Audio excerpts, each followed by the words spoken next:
تعارف کرواتے ہوئے اللہ ارشاد فرما رہا ہے کہ میں نے عزت دی آدم کو، نوح کو، آل ابراہیم کو اور آل عمران کو۔ پروردگار عزت دینے کا انداز کیا ہے؟ ان اللہ اصطفیٰ آدم و نوحا و آل ابراہیم و آل عمران علی العالمین۔ اللہ نے آدم کو، نوح کو، آل ابراہیم کو، آل عمران کو عالمین پر چن لیا ہے۔ دنیا چاہے کچھ بھی کر لے، ان کے ذکر کو مٹا سکتی ہی نہیں۔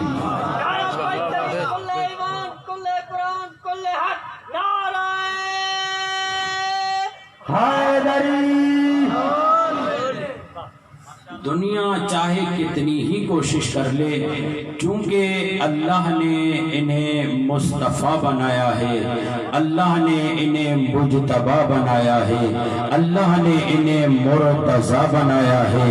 کوئی ان کے ذکر کو کم کر نہیں سکتا، چونکہ یہ عظیم مجمع اور ٹھاٹھے مارتا ہوا سمندر بھرا مجمع، اور شکر گزار ہوں یہاں کے مؤمنین بانیان سید فدا حسین شاہ صاحب، پروردگار ان کو زندگی دے، اور تمام مؤمنین جو یہاں پر کسی بھی عنوان سے دام درہم قدم سخن تعاون فرماتے ہیں، ان کی دعوت پر پروردگار عالم نے مجھے یہاں پر سعادت دی۔ تو یہاں کے مجمع کے لیے جو میرے ذہن میں فوراً فی البدیہہ موضوع آیا وہ تھا افضلیت اہل البیت۔ دنیا چاہتی ہے اہل بیت کو گھٹانے کی کوشش کرے، اللہ ان کی ذکر کو، ان کی فضیلت کو بڑھاتا رہتا ہے۔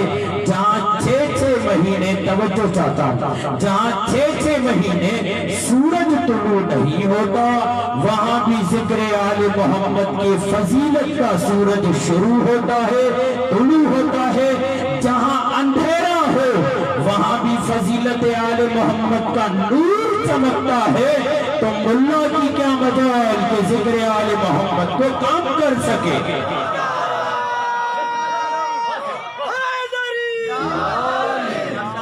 یہ ملا کی کیا مجال کہ ذکر آل محمد کو کم کر سکے؟ دنیا ان کے ذکر کو مٹانے کی کوشش کرتی رہی، اللہ ان کے ذکر کو بلند کرتا رہا، کیونکہ اللہ کا وعدہ تھا فَاذْكُرُونِي أَذْكُرْكُمْ وَاشْكُرُوا وَلَا تَكْفُرُونَ۔ کیونکہ انہوں نے اللہ کے ذکر کو بلند کیا ہے، اللہ ان کے ذکر کو بلند کرے گا، اللہ ان کے ذکر کو اجل کرے گا، اللہ ان کے ذکر کو عزت دے گا، اتنی عزت دے گا کہ دشمنوں کی گردنیں چھوٹی ہو جائیں گی، ان کا ذکر بلند ہو جائے گا۔ اور فضیلت کے لیے جو پہلا معیار ہے کائنات پر وہ یہی ہے، ایسی ذاتیں تو ڈھونڈ کر لاؤ جس کے ذکر پر پابندی بھی ہو مگر پھر بھی آب و تاب سے ذکر جاری ہو۔ دنیا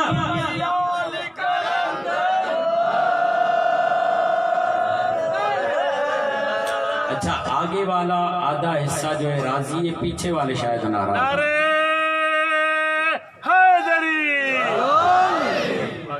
ابن ابی الحدید معتزلی نے تعجب کیا، تعجب یہ تھا، اور اس کے بعد ایک جملہ کہا۔ جب پوچھنے والے نے پوچھا کہ بتاؤ تمہارے نزدیک علی کیسی شخصیت ہے، کہا علی تو اپنی جگہ پر، مگر مجھے علی اور اولاد علی کا ذکر بھی معجزے سے کم نظر نہیں آتا۔ علی تو اپنی جگہ پر، مگر علی اور اولاد علی کا ذکر معجزے سے کم نظر نہیں آتا۔ پوچھا گیا کیسے؟ کہا دیکھو علی کے فضائل چھپائے نبی نے بھی، اپنوں نے بھی، غیروں نے بھی۔ نبی نے فضائل کیوں چھپائے؟ اس لیے کہ رسول خدا نے کہا یا علی اگر تمہارے فضائل بیان کروں تو مجھے ظرف نظر نہیں آتے، اگر ظرف ہوتے تو نبی فضائل بیان کرتے، کہا یا علی تمہارے فضائل بیان نہیں کر رہا کیونکہ ان کے ظرف موجود نہیں ہے، اگر تمہارے فضائل بیان کروں گا تو جیسے عیسائیوں نے عیسیٰ کو اللہ کا بیٹا بنا دیا تجھے خدا ہی بنا بیٹھیں گے۔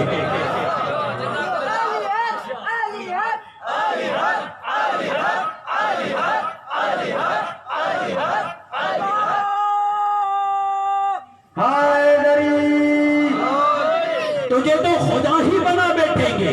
اس کے بعد دشمنوں نے عداوت میں ذکر علی کو چھپایا، اپنوں نے خوف سے علی کے ذکر کو بیان نہیں کیا، اگر کریں گے تو مر جائیں گے، کیونکہ جس کے کردار سے بھی، جس کے وجود سے بھی علی کی خوشبو آتی تھی اسے مار دیا جاتا تھا۔ اب ابن ابی الحدید معتزلی تاریخی جملہ کہتا ہے خدا کی قسم جس کی فضیلت کو، جس کے شان کو، جس کے مقام کو، جس کی منزلت کو نبی نے بھی چھپایا، اپنوں نے بھی چھپایا، غیروں نے بھی چھپایا، اس کے بعد بھی ہر جگہ علی کا ذکر نظر آئے تو پھر سمجھ لینا چاہیے علی اپنی جگہ پر، مگر علی کا ذکر بھی معجزہ ہے، کیونکہ اللہ یہی چاہتا ہے جہاں جہاں دنیا چاہتی ہے علی کے ذکر کو مٹایا جائے۔ آپ کو معلوم ہے نا 70,000 ممبروں سے علی کی مخالفت کی گئی، اور یہاں پر یہ جملہ نظر آیا، خدا کی قسم دنیا فرعون نمرود لوگوں کو مارتے تھے اپنے آپ کو خدا منوانے کے لیے، علی مارتا تھا اپنے آپ کو بندہ منوانے کے لیے۔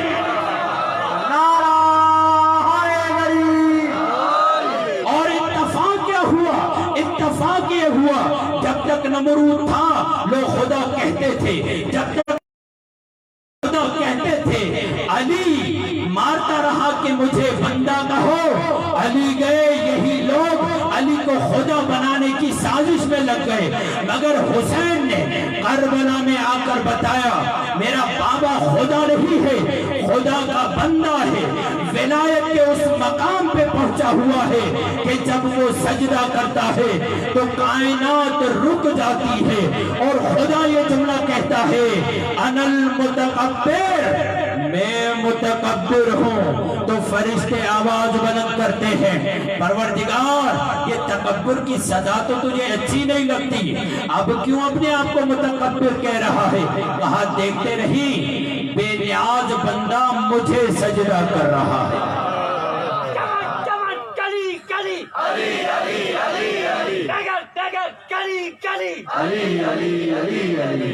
جدھر ہوا چلی پوری کائنات کا سپر پاور ایٹم بم نعرہ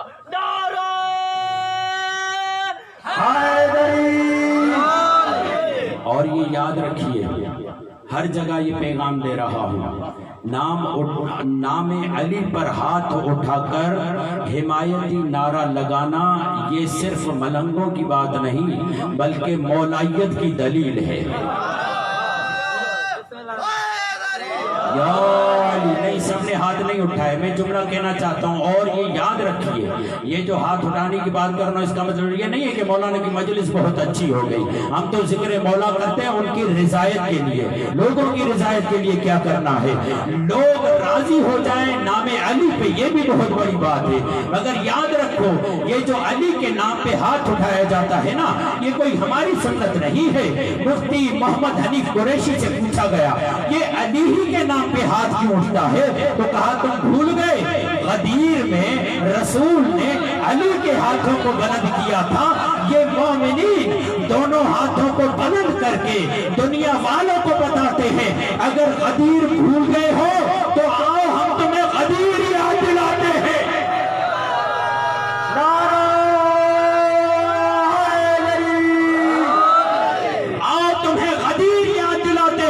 وہاں پر مفتی محمد حنیف قریشی نے جملہ کہا تھا علی کے نام پر ہاتھ اٹھانا مومن کی سنت نہیں ہے، خود نبی کی سنت ہے۔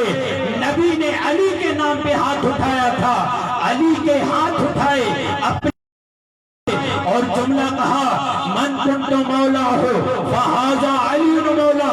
معلوم یہ ہوا یہ ہاتھ تبھی اٹھتے ہوئے اچھا لگتا ہے جب علی کا نام آ جائے۔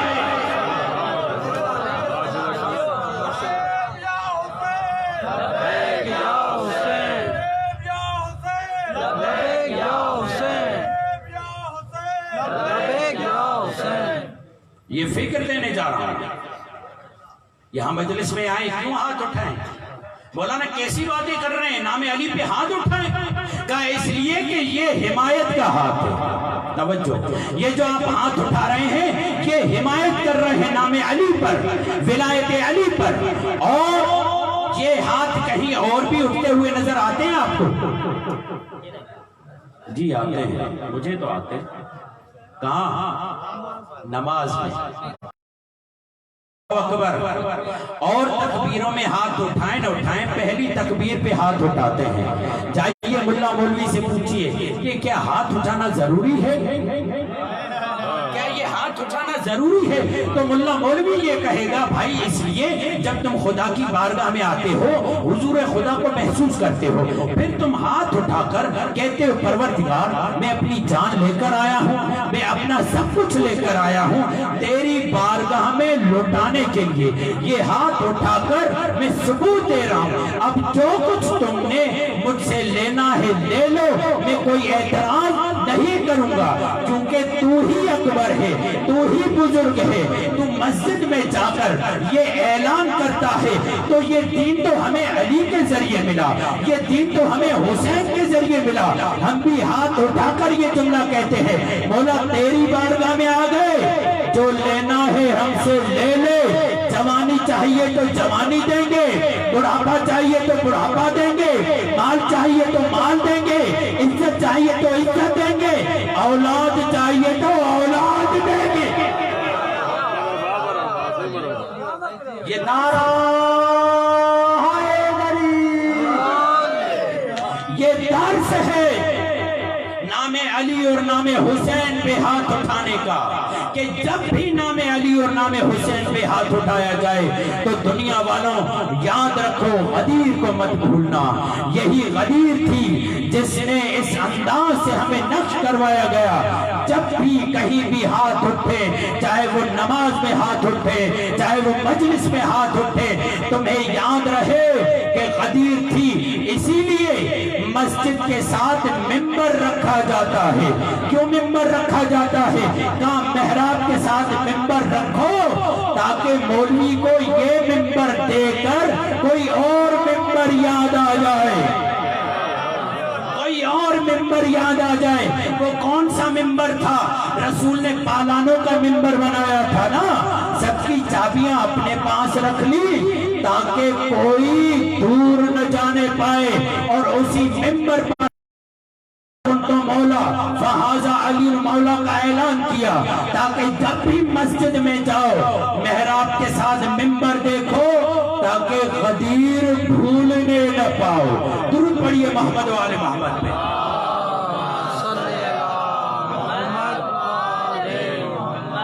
یہ ذکر آل محمد، آل محمد کی فضیلت کے لیے پہلی دلیل یہ ہے، یاد رکھیے اللہ نے ان ہستیوں کو جو 3 چیزیں دی ہیں کائنات میں کہیں بھی نہیں۔ نمبر 1، اللہ نے فضیلت کا تاج انہیں پہنایا ہے۔ پروردگار عالم نے فضیلت کا تاج انہیں پہنایا ہے۔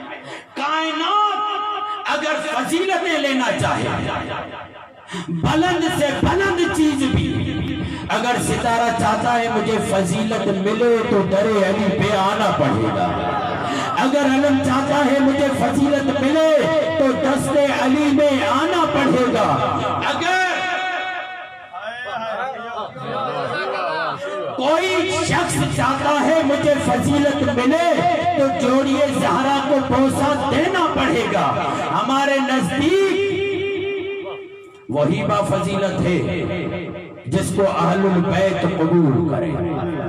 ہمارے نزدیک وہی معتبر ہے جسے اہل البیت قبول کریں، جسے اہل البیت قبول نہ کریں چاہے اتنا ہی کیوں نہ ہو ہمیں قبول نہیں ہے، اس لیے کہ ہم رسول کی آل سے پیار کرتے ہیں۔ اور رسول خدا نے خود کہا، قرآن کا حکم یہی تھا کہ سنو جو رسول دے، وما آتاکم الرسول فخذوہ وما نہاکم عنہ فانتہوا، جو رسول دیں اسے لے لو،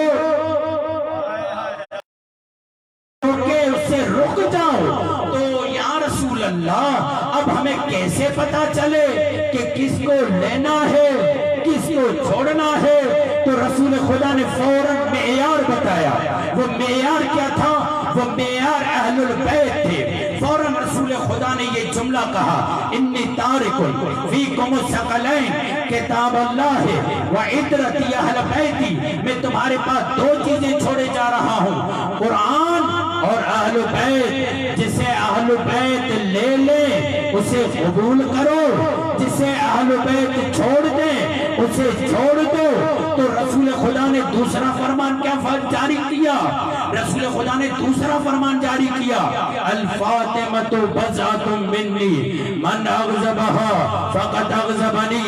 دیکھو فاطمہ میرا حصہ ہے، جس سے یہ ناراض اس سے میں ناراض، جس سے یہ راضی اس سے میں راضی۔ اب رسول کے بعد ہم یہ دیکھیں گے کہ کس کس کو سیدہ نے قبول کیا۔ اب جملہ کہوں، قبلہ فدا شاہ صاحب بیٹھے ہوئے جملہ کہوں، وہ جملہ یہ ہے، ہم صحابہ کو برا نہیں سمجھتے مگر برے کو صحابی بھی نہیں سمجھتے۔ کیوں؟ اس لیے کہ اصول دیا رسول خدا، کوئی صحابی کو نہیں مانتا تو ہم اس پہ لعنت کرتے ہیں۔ آپ ساتھ دیتے ہیں یا نہیں؟ جو صحابی کو برا بھلا کہے اس پہ لعنت ہے، مگر جو منافق کو صحابی کہے اس پر بھی تو لعنت کرو، کیونکہ رسول خدا یہ کہہ رہے ہیں۔ آپ کیا کہتے ہیں جب نماز میں جاتے ہیں نا، کیا کہتے ہیں؟ اللہ نے ان کے ذکر کو بلند رکھا، کیا کہتے ہیں؟ اہدنا الصراط المستقیم صراط الذین انعمت علیہم غیر المغضوب علیہم ولا الضالین۔ آپ کہتے ہیں الحمدللہ، کوئی کہتا ہے آمین، دونوں صحیح ہیں، اس بحث میں نہیں جا رہا، دونوں صحیح ہیں۔ آپ کہیں گے مولانا کیسے؟ میں آپ کو مثال دیتا ہوں۔ ایک بندہ یہ کہتا ہے پروردگار مجھے بیٹا دے، تو وہ کہے گا آمین، اور ایک کو بیٹا ملا ہوا ہے وہ کہتا ہے پروردگار سے صحت و سلامتی دے، اور الحمدللہ کہتا ہے کہ اللہ نے مجھے بیٹا دیا ہوا ہے۔ یعنی جسے ہدایت ملی ہوئی ہے وہ تو کہے گا الحمدللہ، جسے ہدایت نہیں ملی آمین کہتا رہے۔ مسلمانوں تعجب کی بات ہے، اگر اسی معنی میں رسول یہ جملہ کہیں تو کافر کہیں گے نا، جب آپ نے ہی ہدایت نہیں دیکھی تو ہمیں کیا دکھاؤ گے؟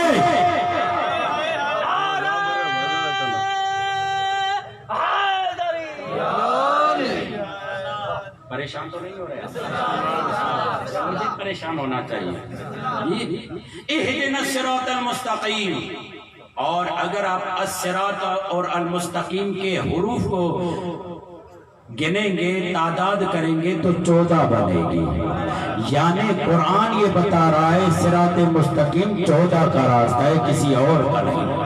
اور یہاں پر جس نقطے کی طرف آنا چاہتا ہے، غیر المغضوب علیہم ولا الضالین، پروردگار ان کا راستہ نہیں جن سے تو غضبناک ہے، جو مغضوب ہے۔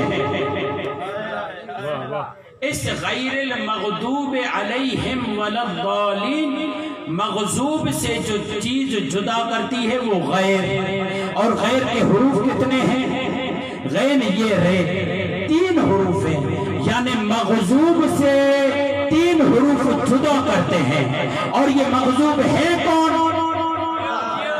رسول خدا یہ کہہ رہے ہیں جس سے فاطمہ ناراض فاطمہ غضبناک، اس سے میں غضبناک، اب تم تلاش کرو، ہم تمہیں ہوم ورک دیتے ہیں، سب کچھ تھوڑی بتائیں گے،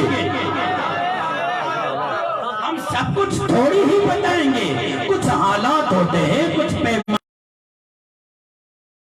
کچھ نزاکتیں ہوتی ہیں، ہم ہوم ورک دیتے ہیں، کلاس ورک ہم دیتے ہیں، کلاس میں کام بتا دیا، اب ہوم ورک کرو، دیکھو کہ یہ غیر ہے کون، یہ مغضوب ہے کون، جو جا جا کر منواتے رہے مرتے دم تک، جن سے سیدہ راضی نہ ہوئی، آخر وہ تھا کون؟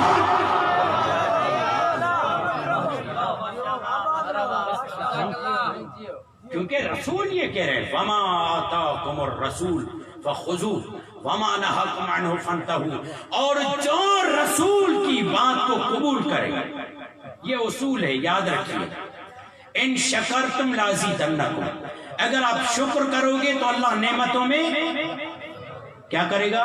اضافہ کرے گا۔ نبوت نعمت تھی، جس نے نبوت کو قبول کیا اسی کو توفیق ملی کہ وہ ولایت کو قبول کرے، ہر ایک کو ولایت کے قبول کرنے کی توفیق نہیں ملی۔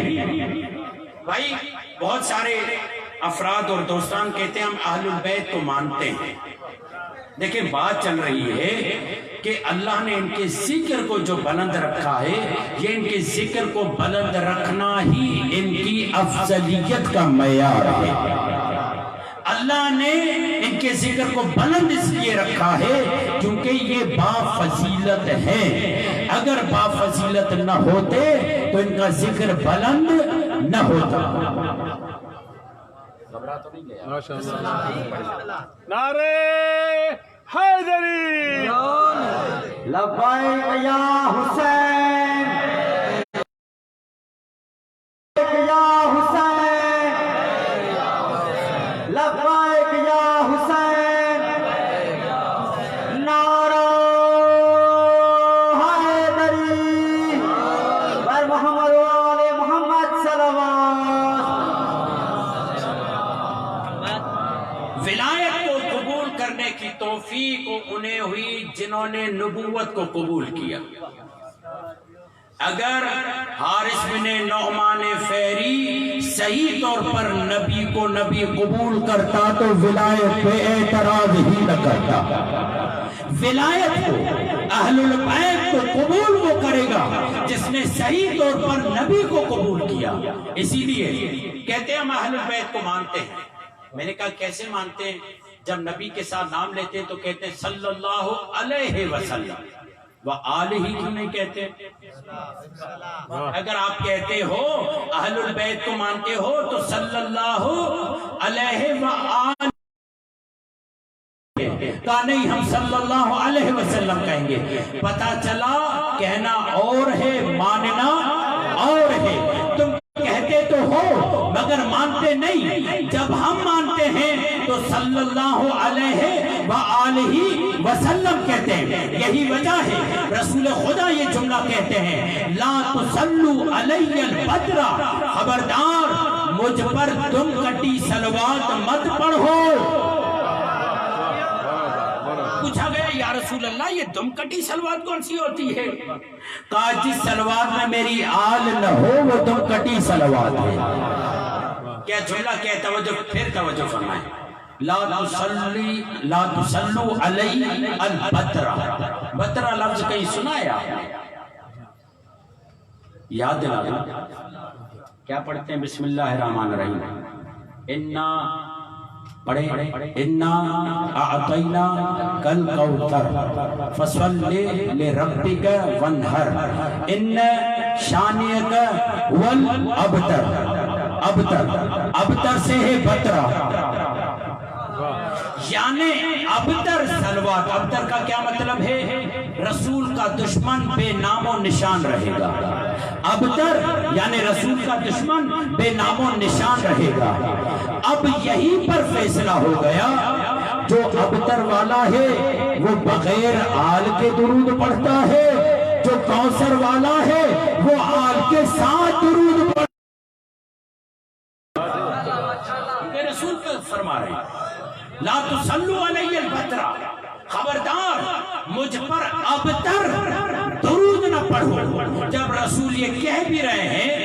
پر ابتر درود نہ پڑھو تو بغیر آل کے درود پڑھ کے اپنے آپ کو ابتر کیوں بنا رہے ہو؟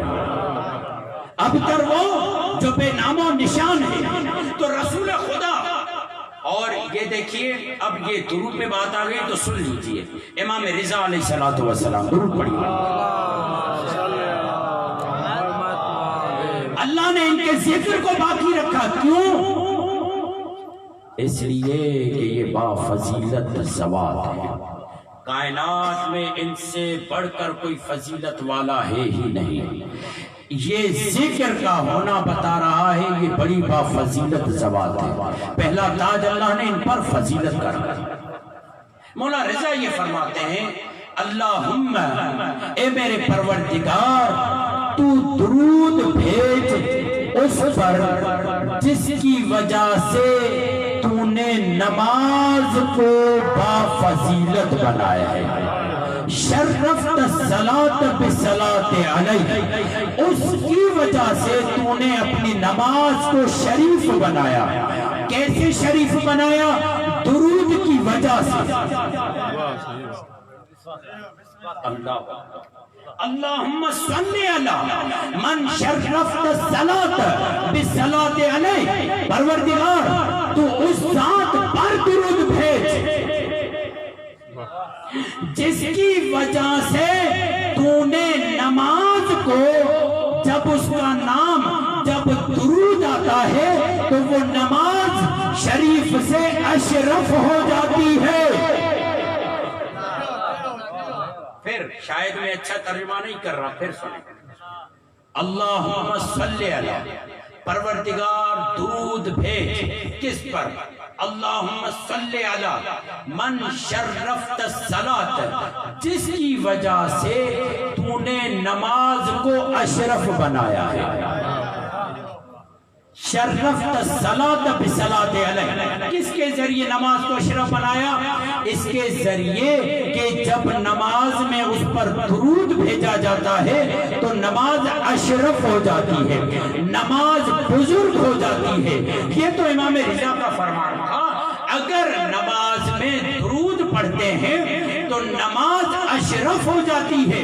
اور ویسے بھی فرمان معصوم ہے جس رکن میں بھی آپ درود پڑھو اللہ اس ایک رکن کو جیسے رکوع ہے آپ نے درود کے ساتھ انجام دیا تو اللہ اب اس ایک رکوع کو ایک نہیں دو میں بدل دے گا. ذکر آل محمد ہو رہا. ذکر آل محمد فضیلت. اب یہ تو فضیلت ہے مگر علماء اہل سنت سنے کیا کہتے ہیں؟ یا آل بیت رسول اللہ حبکم فرض فی القرآن انزل کفاکم من عظیم القدر انکم من لم یصلی علیکم لا صلاۃ لہ. اے اہل بیت رسول کون ہے؟ امام شافعی کیا جملہ فرماتے ہیں؟ یا اہل بیت رسول اللہ حبکم فرض من القرآن انزل فی القرآن. اے اہل بیت رسول آپ کی محبت وہ ہے جس کو اللہ نے قرآن میں واجب قرار دیا ہے اور کوئی ایرا غیرا نتھو خیرا مانے یا نہ مانے جب تک وہ اپنی نماز میں آپ پر درود نہ پڑھے اللہ اس کی نماز کو نماز ہی نہیں.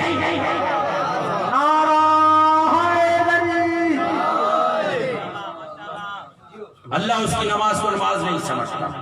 اچھا یہ عقیدت بھرا شعر نہیں ہے امام شافعی کا بلکہ جتنے بھی 72 فرقے ہیں 73 فرقے ہیں سب اس بات پر متفق ہیں اگر نماز میں آل محمد پر درود نہیں بھیجو گے تو نماز نہیں ہوگی. پھر ملا شرم نہیں آتی؟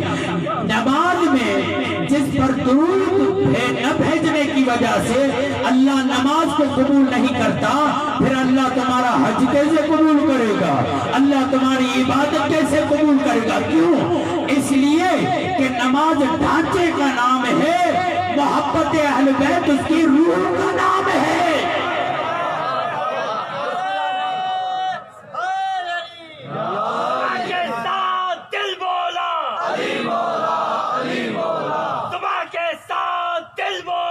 علی مولا علی مولا مولا علی مولا نبی بولا خدا بولا علی مولا علی مولا نعرہ پاکستانی پوری کائنات کا سپر پاور ایٹم بم نعرہ نعرہ حیدری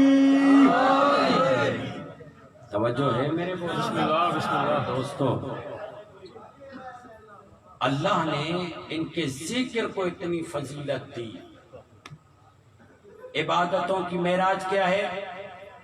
بولیں نماز۔ الصلاۃ بولیں الصلاۃ معراج المومن، نماز مومن کی معراج ہے۔ اب نماز کی معراج کیا ہے؟ نماز تو مومن کی معراج ہوئی، نماز کی معراج کیا ہے؟ تو یہ شعر سن لیا نا، نماز کی معراج درود ہے۔ اور درود میں کون کون شامل ہے؟ نبی، فاطمہ، حسن، حسین، اور اس کے ساتھ علی، اور اس کے ساتھ علی کی اولاد۔ اب جب یہ طے ہو گیا، اہل سنت بھی جب درود پڑھتا ہے تو اس کا عقیدہ ہے کہ سب اہل البیت شامل ہیں، پھر لڑنے کی کیا ضرورت ہے؟ جب درود میں سب شامل ہیں تو پھر لڑنے کی کیا ضرورت ہے؟ لڑنے کی ضرورت نہیں، کیونکہ اللہ کہہ رہا ہے درود میں 5 تن پاک آ گئے، اور یہی وجہ ہے اللہ نے درود کو نماز میں رکھا، تاکہ معلوم ہو مسلمانوں کو کہ جس کی وجہ سے نماز قبول ہوتی ہے وہ ذاتیں ہے کون؟ یہ پشتن پاک، یہی وجہ تھی۔ آج اگر نماز میں علنی کہہ رہا ہوں، پوچھ لیں آپ سب سے، اگر ہم درود نہ پڑھیں نماز میں تو نماز ہوگی؟ یہ تو ہم کہہ رہے ہیں نا، سب سے پوچھ لیں آپ، کہیں گے نہیں ہوگی۔ اور پوچھیں درود پڑھتے کہتے ہیں جب تک آل کو شامل نہ کریں نماز میں وہ درود مکمل ہی نہیں ہوتا۔ تو اب ایمان سے بتاؤ تمہاری نماز بغیر آل محمد کے مکمل نہیں ہوتی، اور نماز دین کا ستون ہے، نماز دین کا ستون ہے، بغیر آل محمد کی محبت اور درود کے مکمل نہیں ہوتا۔ اسی طریقے سے عقیدہ بغیر ولایت علی کے مکمل نہیں ہوتا۔ اب روایت سناؤ، امام نے کیا فرمایا؟ سنو، اساس الاسلام علی خمس، اسلام کی بنیادیں 5 چیزوں پر ہیں: الصلاۃ، الصوم، الحج، الزکاۃ، الولایہ۔ دین کی 5 بنیادیں: نماز، روزہ، حج، زکات، ولایہ۔ اور مولا کیا فرماتے ہیں؟ لم یناد کما نودی الی الولایہ، کسی اور فرع کی طرف اتنا نہیں بلایا گیا جتنا ولایت کی طرف بلایا گیا۔ پوچھنے والے نے پوچھا مولا یہ کیسے؟ کہا دیکھو، اگر کوئی سفر میں ہو تو 4 رکعتوں سے 2 رکعت ہو جاتی ہے، اگر کوئی بالغ نہ ہو تو اس پر نماز واجب نہیں ہوتی، اگر دولت مند مصرف تک اور استطاعت تک نہ پہنچا ہو تو حج واجب نہیں ہوتا، اور مہینہ حج کا ہونا بھی ضروری ہے، روزوں کے لیے ماہ رمضان کا ہونا ضروری، بلوغ کا ہونا ضروری، زکات کے لیے مال کا ہونا ضروری۔ مگر مولا یہ جملہ فرماتے ہیں ہماری ولایت ایسی ہے، چاہے سفر میں ہو، حضر میں ہو، غریب ہو، امیر ہو، بوڑھا ہو، جوان ہو، خاتون ہو، مرد ہو، جس عمر میں بھی ہو، ہماری ولایت کا اظہار کرے گا، اس کی شرافت کا اعتبار بڑھے گا۔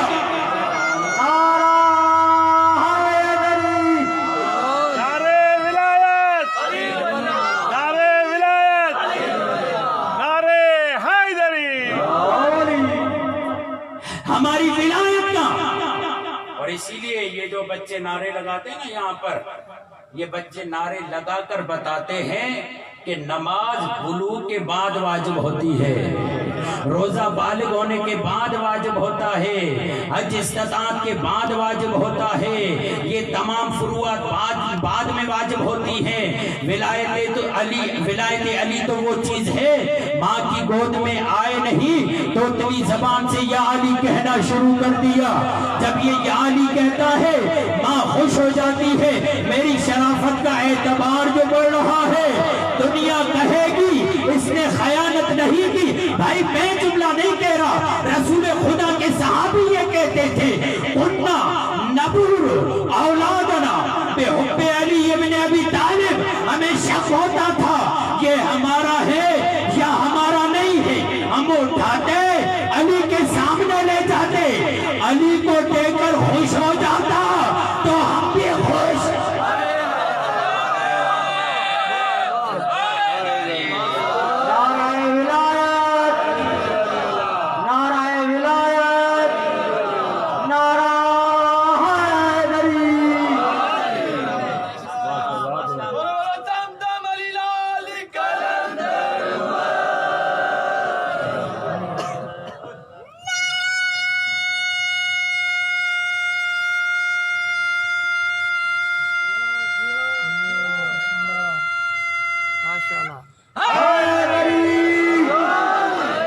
ادب دیکھو، کانوں کو پکڑ کر اللہ اکبر،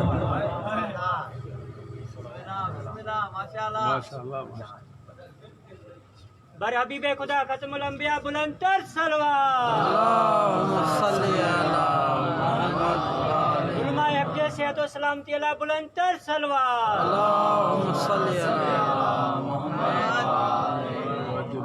آغا سجاد حسین آہیر، معتبر مستند نام، ام المقدسہ میں پاکستان میں تعلیمی اعتبار سے اور جوانوں اور بچوں کی تعلیم پر، چاہے وہ نفسیاتی اعتبار سے ہو چاہے وہ تربیت کے اعتبار سے، بہت اچھا کام اور بہت ہی مستند کام کیا ہے انہوں نے، اور الحمدللہ انہوں نے اکیڈمی کا بھی افتتاح کیا ہے۔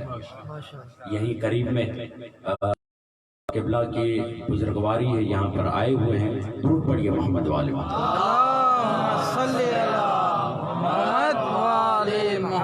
یہ فرش عزا پہ ہر کوئی نہیں آتا، توجہ چاہتا ہوں، فرش عزا پہ ہر کوئی نہیں آتا، جسے ادب کے کرینے آتے ہوں، یہی بات ہو رہی تھی نا، جسے ادب کے کرینے آتے ہوں وہی آتا ہے۔ ابھی میرے سجاد بھائی مجھے کہہ رہے تھے، مولانا آپ دیکھیں جب ہم محرم کے علاوہ ہوتے ہیں، کوئی کپڑے کو دھول لگ جائے برا لگتا ہے، اچھا نہیں لگتا کہ ہم ننگے پیر چلیں، اچھا نہیں لگتا۔ یہی جوان اپنی کالر اونچی کر کے سینہ چوڑا کر کے گھومتا ہے، خبردار کوئی ہے جو میرے سامنے آئے، مگر جیسے ہی محرم آتا ہے یہی جوان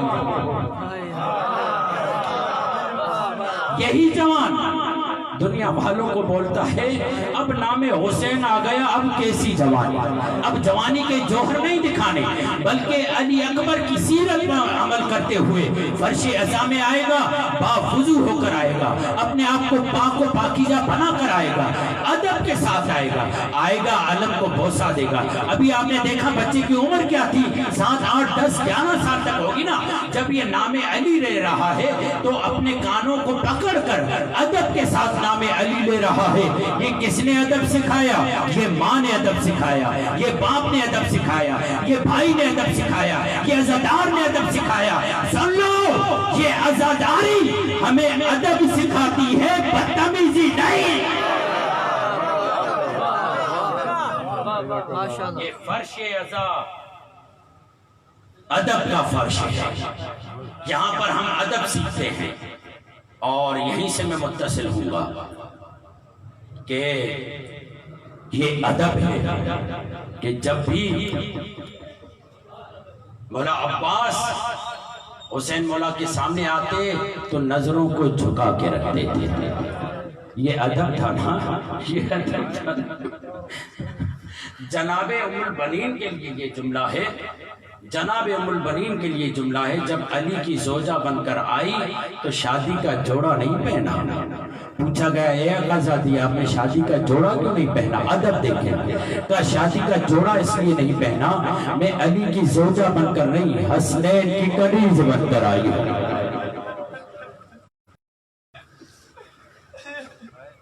یہ ادب تھا نا، یہ ادب تھا نا جب ام البنین جوڑیے زہرا دہلیز زہرا پہ آئی تو دہلیز زہرا کو بوسہ دیا۔ علماء عرفان یہ فرماتے ہیں وہ اللہ نے کہہ دیا آج تو نے دہلیز زہرا کو بوسہ دیا ہے تا قیامت میں علم عباس کو بوسہ دلواؤں گا۔ جہاں بھی ہم سفر میں ہوتے جہاں بھی ہم علم دیکھتے ہیں گردن جھک جاتی ہے۔ یہ کیا وجہ تھی گردن جھک جاتی ہے؟ آج بھی علم میں عباس کا وہ جلوہ دکھائی دیتا ہے، فوراً ہم متصل ہو جاتے ہیں باب الحوائج سے۔ میرے دوستو آج پہلی محرم ہے نا، اور میرے مولا حسین کا انتظام و انصرام کون کر رہا تھا؟ یہی حضرت ابو الفضل العباس تھے۔ ہاں عزیزان، یہ حضرت ابو الفضل العباس باب الحوائج کہلاتے ہیں۔ ایک اور ذات ہے جسے باب الحوائج کہا جاتا ہے، وہ کون ہے؟ اہل نجف والوں کے ہاں مشہور ہے، وہ کون ہے؟ وہ ہے مسلم بن عقیل۔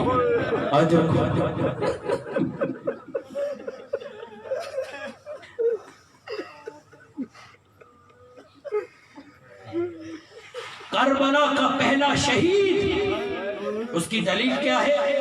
اس کی دلیل یہ ہے جب امام حسین تنہا رہ گئے نا، میرے بزرگ عالم دین موجود ہیں تائید تصدیق کریں گے، جب تنہا رہ گئے اور سوار ہونا چاہتے تھے وہاں پر پہلا نام جو امام حسین کے لبوں پر آیا ہے وہ یہی آیا ہے، این این مسلم بن عقیل، اے مسلم۔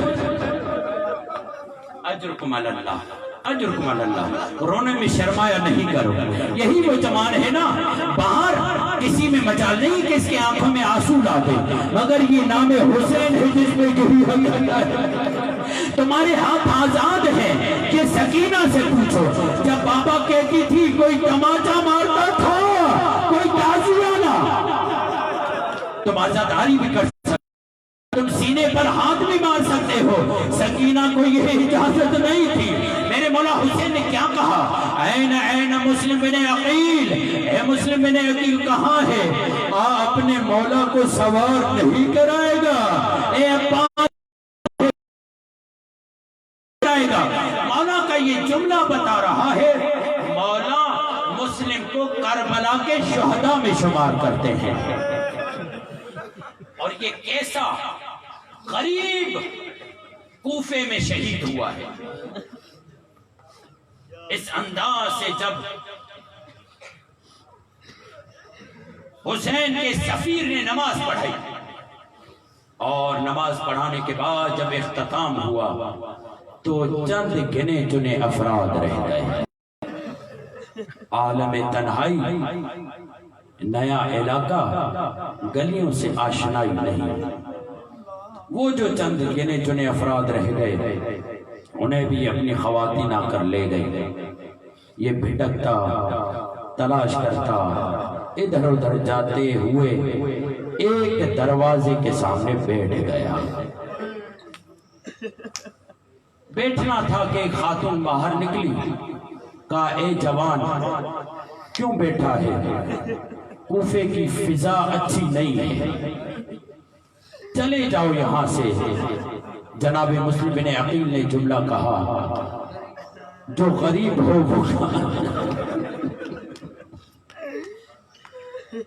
اسی لیے اظہر حسن زیدی صاحب علی اللہ مقامہ نے عجیب جملہ کہا، کوفے میں مسلمان تو بہت تھے، مسلم ایک تھا۔ اجرکم علی اللہ، کوفے میں مسلمان بہت تھے، مسلم ایک تھا۔ عزیزانو باہر دعا نکلی، جب یہ سنا نا غریب ہو، یہ غریب لفظ میں عجیب غربت ہے، فوراً متوجہ ہوئی، کہا بتاؤ تو صحیح کون ہو؟ سفیر مسلم، بس یہ نام آنا تھا تو وہ پریشان ہو گئی۔ ایک مرتبہ اپنے گھر میں لے کر آئی. دعا کا بیٹا جو فوج اشقیہ کی افواج میں شامل تھا آیا, اس نے محسوس کیا مسلم بن عقیل یہیں پر ہے, فوجیوں کے لے کر آیا. وقت اذان تھا, ایک مرتبہ نماز پڑھی مسلم بن عقیل نے, دعا نے کہا مولا یہی رہ جائیے. ہاشمی خون تھا, کہا کہ نہیں, اگر میں یہی رہوں گا تو یہ دشمن تمہارے گھر میں آ جائیں گے, میری وجہ سے تمہارے گھر میں آئے, میری غیرت گوارا نہیں کرتی.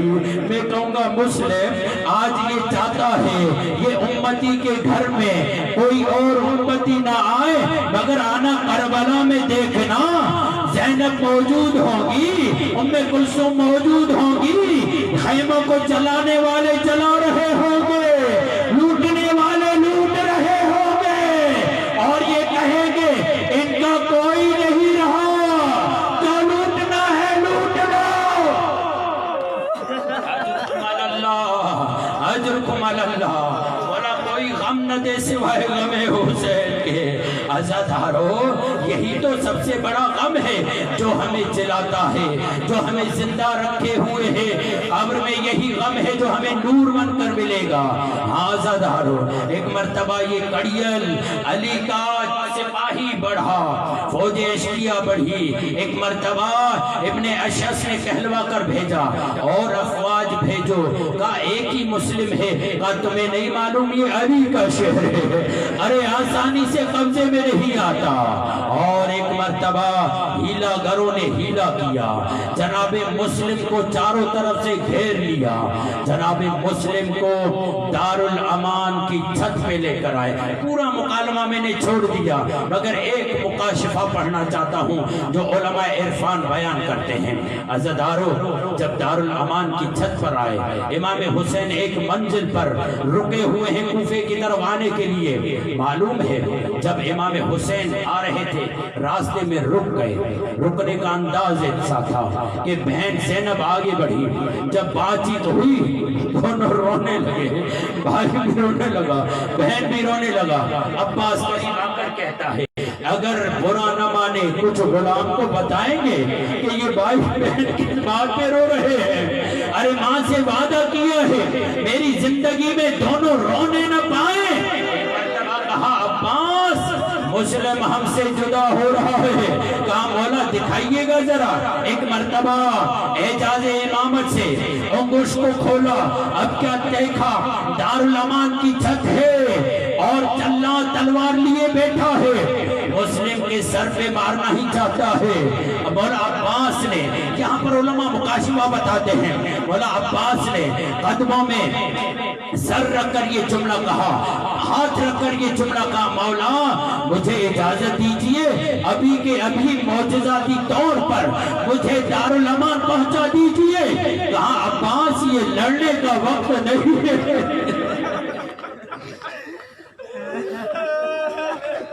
عباس یہ لڑنے کا وقت نہیں ہے. کہا مولا لڑنے نہیں جاؤں گا, دیکھ رہے ہیں دارالامان کی چھت بلند ہے, ارے سر گرے گا, اس سر کو سنبھالنے جا رہا ہوں. یہاں پانچ علماء عرفان فرماتے ہیں مولا حسین نے کہا عباس ذرا نیچے تو دے. اب جو نیچے دیکھا وہ سیدہ, وہ مظلومہ جس کا پہلو زخمی ہے, مدینہ چھوڑا ہے. بچے نے جب مدینہ چھوڑا یہ کہتی ہے مسلم آ جا, میں تجھے نیچے گر دے.